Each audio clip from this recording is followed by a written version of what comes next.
അയോധ്യ രാമക്ഷേത്ര തട്ടിപ്പുമായി ബന്ധപ്പെട്ടുള്ള നിർണായക വിവരങ്ങളിലേക്കാണ്. തട്ടിപ്പിൽ മറ്റൊരു എഫ്ഐആർ കൂടി രജിസ്റ്റർ ചെയ്യാൻ ഒരുങ്ങുകയാണ് ഉത്തർപ്രദേശ് പോലീസ്. ക്ഷേത്രത്തിലെ ഒരു ഉന്നത ഉദ്യോഗസ്ഥൻ പുതിയ എഫ്ഐആറിൽ പ്രതിയായേക്കുമെന്നാണ് ലഭിക്കുന്ന സൂചന. അതേസമയം ക്ഷേത്രത്തിലെ തട്ടിപ്പ് നടന്ന രീതി അതെങ്ങനെയാണെന്ന് വിശദീകരിച്ചുകൊണ്ട് SIT ഇടക്കാല റിപ്പോർട്ട് സമർപ്പിച്ചിട്ടുണ്ട്.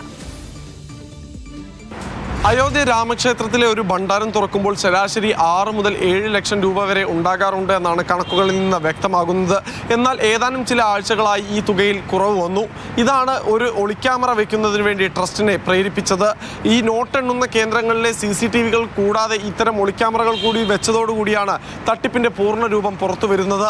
ഒരാൾ പണം മോഷ്ടിക്കുമ്പോൾ മറ്റുള്ളവർ ചേർന്ന് ക്യാമറയ്ക്ക് മുൻപിൽ ദൃശ്യങ്ങൾക്ക് തടസ്സമുണ്ടാക്കുന്ന രീതിയിൽ നിൽക്കുകയും ആ ദൃശ്യങ്ങൾ മറയ്ക്കുകയും ചെയ്യുന്നു എന്നാണ് അന്വേഷണ സംഘം കണ്ടെത്തിയത്.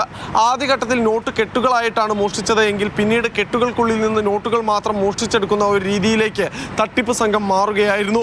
ഇതിൽ ഏറ്റവും പ്രധാനപ്പെട്ട കാര്യമെന്ന് പറയുന്നത് ഈ തട്ടിപ്പിന് വേണ്ടി ഈ ബന്ധു നിയമനം അല്ലെങ്കിൽ തങ്ങളുടെ ആശ്രിത നിയമനം വ്യാപകമായി ഈ ട്രസ്റ്റിന് കീഴിൽ ക്ഷേത്രത്തിന് കീഴിൽ നടന്നു എന്നതാണ്. ഇതിൽ പ്രധാനമായും ചമ്പത് റായിയുടെ ഒരു നോമിനിയായി അല്ലെങ്കിൽ ചമ്പത് റായിയുടെ താല്പര്യപ്രകാരം നിയോഗിച്ചതാണ് ടിന്നു യാദവ് എന്ന് പറയുന്ന സഹായിയെ. എന്നാൽ ടിന്നു യാദവ് പിന്നീട് ഇയാളുടെ ബന്ധുവായ മനീഷ് യാദവിനെ ഈ ക്ഷേത്രത്തിൻ്റെ ജീവനക്കാരനാക്കി നിയമിച്ചു. കൂടാതെ അനുകൽപ് മിശ്ര തൻ്റെ ഭാര്യ സഹോദരനായിട്ടുള്ള ലവ്കുഷ് മിശ്രയെ ഈ തട്ടിപ്പിൻ്റെ ഭാഗമായി തന്നെ ഇവിടെ നിയോഗിക്കുകയും ചെയ്തു. നിലവിൽ അറസ്റ്റിലായവരിൽ 6 പേർ ഇപ്പോഴും ഈ ക്ഷേത്രത്തിലെ നോട്ടെണ്ണുന്ന ജോലിയിലാണ് ആരംഭഘട്ടം മുതൽ ഇതുവരെയുള്ള സമയത്ത് പ്രവർത്തിച്ചു വന്നിരുന്നത്. മറ്റ് 2 പേരാണ്. ഒന്ന് നേരത്തെ സൂചിപ്പിച്ച പോലെ ടിന്നു യാദവും മറ്റൊരാളെന്ന് പറയുന്നത് ബാങ്ക് ഉദ്യോഗസ്ഥനുമാണ്.